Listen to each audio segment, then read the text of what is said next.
Halo Sobat Hukum, selamat datang. Perkenalkan, saya Hening Putri Maharani dengan NIM 2310211320056, mahasiswa Fakultas Hukum Universitas Lambung Mangkurat. Di video kali ini, saya akan mengajak Sobat Hukum membedah sebuah kasus lingkungan hidup yang cukup menarik sekaligus menimbulkan banyak pertanyaan hukum. Sebuah kasus yang memperlihatkan bagaimana sebuah perusahaan dapat dimintai pertanggungjawaban pidana karena pengelolaan limbah yang tidak sesuai dengan ketentuan peraturan perundang-undangan. Tapi sebelum masuk ke inti pembahasan, saya ingin bertanya kepada Sobat Hukum. Kalau saya bilang ada sebuah perusahaan yang mengaku peduli lingkungan, menggunakan bahan yang bisa didaur ulang, dan mempekerjakan ratusan pekerja, mungkin kita akan menganggap perusahaan ini sebagai contoh industri yang bertanggung jawab.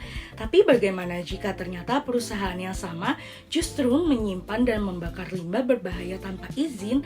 Dan yang lebih mengejutkan, kasus ini bukan soal satu orang karyawan yang nakal, melainkan sebuah korporasi besar yang akhirnya duduk di kursi terdakwa. Inilah kisah PT Makmur Rekasantika, sebuah kasus yang menunjukkan bahwa pencemaran lingkungan tidak selalu dimulai dari ledakan besar atau tumpahan limbah raksasa. Kadang semuanya dimulai dari satu keputusan yang dianggap lebih praktis dan lebih murah. PT Makmur Rekasantika merupakan perusahaan yang bergerak di bidang industri kemasan karton. Didirikan sejak awal tahun 1990-an, perusahaan ini beroperasi di Kabupaten Bandung dengan area pabrik sekitar 5 hektar dan mempekerjakan lebih dari 200 orang. Produk mereka sederhana Sobat Hukum, seperti kotak kardus, kemasan, lembar karton. Namun seperti hampir semua industri manufaktur lainnya, proses produksi ini menghasilkan limbah, dan disinilah cerita mulai berubah. Dalam menjalankan produksinya, perusahaan menghasilkan beberapa jenis limbah nih Sobat Hukum. Yang pertama adalah limbah cair dari proses penggunaan lem dan tinta. Lalu yang kedua ada limbah padat berupa sludge. Sludge adalah lumpur hasil pengolahan limbah cair dari instalasi pengolahan air limbah atau IPAL. Selain itu, yang ketiga ada fly ash dan bottom ash, yaitu abu hasil pembakaran batu bara dari mesin boiler perusahaan. Menurut peraturan lingkungan hidup, limbah-limbah ini bukan limbah biasa. Mereka masuk kategori limbah B3, yaitu bahan berbahaya dan beracun. Artinya, limbah tersebut wajib dikelola dengan prosedur khusus dan memerlukan izin tertentu. Karena jika salah penanganannya Sobat Hukum, dampaknya bisa bertahan sangat lama terhadap lingkungan. Sobat Hukum, sekilas mungkin ada yang berpikir, bukankah perusahaan hanya menyimpan limbah? Bukankah limbah itu masih berada di area pabrik? Masalahnya tidak sesederhana itu Sobat Hukum, karena dalam hukum lingkungan Indonesia, limbah B3 bukanlah sampah biasa. Negara menganggap limbah ini berbahaya karena dapat menimbulkan dampak jangka panjang terhadap manusia maupun lingkungan. Dan sejak awal, aturan hukumnya sebenarnya sudah sangat jelas Sobat Hukum, melalui peraturan pemerintah nomor 101 tahun 2014 tentang pengelolaan limbah B3. Setiap penghasil limbah B3 wajib menyimpan limbah tersebut di tempat penyimpanan sementara atau TPS limbah B3 yang memiliki izin resmi, bukan di ruang boiler, bukan di belakang pabrik, bukan di lokasi yang ditentukan sendiri oleh perusahaan, tetapi di tempat yang secara hukum telah disetujui pemerintah. Lebih jauh lagi Sobat Hukum, pasal 12 PP nomor 101 tahun 2014 bahkan melarang pencampuran limbah B3 yang disimpan. Artinya ketika sludge dicampurkan dengan batu bara untuk dibakar, tindakan tersebut tidak lagi sekedar persoalan teknis operasional, melainkan sudah masuk ke wilayah pelanggaran hukum lingkungan. Pada tahun 2019, sebuah pemeriksaan dilakukan di area PT Makmur Rekasantika. Pemeriksaan ini melibatkan aparat penegak hukum dan pengawas lingkungan hidup. Salah satu petugas yang hadir saat itu adalah Bapak Sandi Fasrin, yaitu anggota Unit 3 Subdit 4 Ditreskrimsus Polda Jawa Barat. Apa yang ia temukan di lokasi kemudian menjadi salah satu fakta penting dalam persidangan. Di area perusahaan ditemukan drum-drum berisi sludge IPAL. Ditemukan pula limbah padat berupa fly ash dan bottom ash yang disimpan di sekitar ruang boiler. Namun yang paling menarik perhatian penyidik bukan hanya keberadaan limbah tersebut, melainkan cara perusahaan menyimpannya. Sebagian limbah ternyata tidak ditempatkan pada tempat penyimpanan sementara limbah B3 atau TPS B3 yang memiliki izin resmi. Bahkan berdasarkan hasil pemeriksaan, sebagian sludge digunakan dengan cara dicampurkan ke dalam batu bara sebagai bahan bakar boiler. Temuan tersebut kemudian diperkuat oleh keterangan Bapak Robi Dewantara Soekardi, Kepala Seksi Penegakan Hukum Dinas Lingkungan Hidup Hidup Kabupaten Bandung. Menurut hasil pengawasan yang dilakukan instansinya, perusahaan telah lama menjadi objek pengawasan lingkungan dan ditemukan melakukan penyimpanan limbah B3 tanpa izin yang dipersyaratkan oleh peraturan perundang-undangan. Bagi masyarakat awam, temuan ini mungkin terlihat seperti persoalan teknis pengelolaan limbah.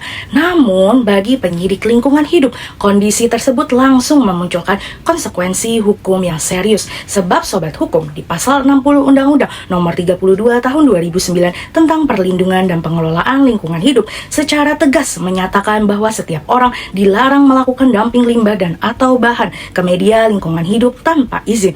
Sehingga pelanggaran terhadap ketentuan tersebut dapat dikenakan pasal 104 UU PPLH dengan ancaman pidana penjara paling lama 3 tahun dan denda paling banyak 3 miliar rupiah. Karena itulah apa yang ditemukan oleh Bapak Sandi Fazrin dan tim saat itu tidak lagi dipandang sebagai sekedar pelanggaran administrasi. Temuan tersebut telah mengarah pada dugaan tindak pidana lingkungan hidup yang kemudian membawa PT Makmur Rekasantika ke ruang persidangan. Disinilah muncul pertanyaan penting Sobat Hukum, jika terjadi pelanggaran lingkungan, siapa yang harus bertanggung jawab? Individu yang bekerja di dalamnya atau perusahaan itu sendiri? Sebab perusahaan bukan manusia, namun faktanya korporasi juga dapat dipidana.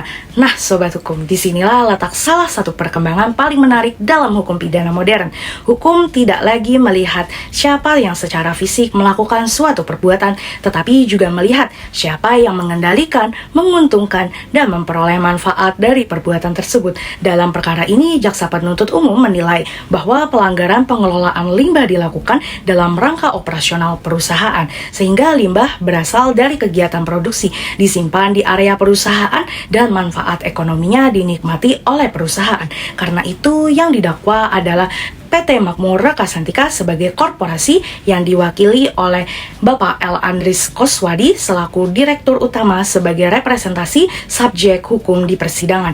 Hal ini sesuai dengan pasal 116 UU PPLH yang mengatur bahwa tindak pidana yang dilakukan oleh, untuk, atau atas nama badan usaha dapat dipertanggungjawabkan kepada korporasi. Konsep ini dikenal sebagai corporate criminal liability, yaitu ketika perusahaan dapat dipidana atas kebijakan atau tindakan yang menimbulkan pencemaran lingkungan. Namun pertanyaan berikutnya adalah, apakah jaksa penuntut umum berhasil membuktikan seluruh unsur tindak pidana yang didakwakan, dan apakah hakim benar-benar yakin bahwa perusahaan ini bersalah? Mari kita lihat bagaimana majelis hakim membedah unsur-unsur pidana dalam perkara ini. Setelah mendengar keterangan saksi, ahli, dan memeriksa seluruh alat bukti, Majelis Hakim Pengadilan Negeri Bandung menilai apakah terdakwa, yaitu PT Makmur Rekasantika yang diwakili oleh Bapak L. Andris Koswadi selaku Direktur Utama, terbukti melakukan tindak pidana lingkungan hidup. Hakim terlebih dahulu menilai unsur setiap orang. Berdasarkan UU PPLH, unsur ini tidak hanya berlaku bagi individu, tetapi juga badan usaha. Karena itu, PT Makmur Rekasantika dapat dipertanggungjawabkan sebagai subjek hukum pidana. Selanjutnya, hakim menilai unsur melakukan dumping limbah tanpa izin telah terpenuhi. Fakta persidangan menunjukkan bahwa sludge ipal, fly ash, dan bottom ash tidak dikelola sesuai ketentuan, serta tidak ditempatkan pada TPS limbah B3 berizin. Bahkan sebagian sludge digunakan sebagai bahan bakar tanpa izin pengelolaan limbah B3.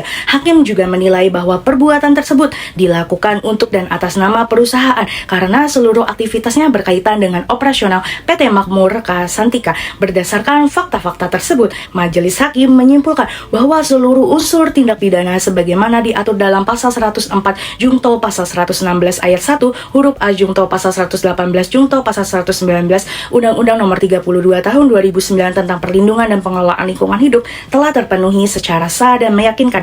Dan pada akhirnya PT Makmur Rekasantika yang diwakili oleh Bapak L. Andris Koswadi selaku Direktur Utama dinyatakan bersalah melakukan tindak pidana dumping limbah dan bahan ke media lingkungan hidup tanpa izin. Majelis Hakim menjatuhkan denda sebanyak 75 juta kepada PT Makmur Rekasantika yang diwakili oleh Bapak L. Andris Koswadi selaku Direktur Utama, serta mewajibkan perusahaan melakukan clean up limbah atas biaya sendiri. Namun jika dibandingkan dengan ancaman maksimal 3 miliar dalam UU PPLH, apakah hukuman tersebut sudah cukup memberikan efek jera? Saya Handing Putri Maharani dari Fakultas Hukum Universitas Lambung Mangkurat.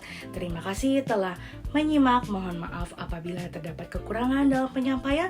Sampai jumpa di pembahasan hukum berikutnya. Salam hukum.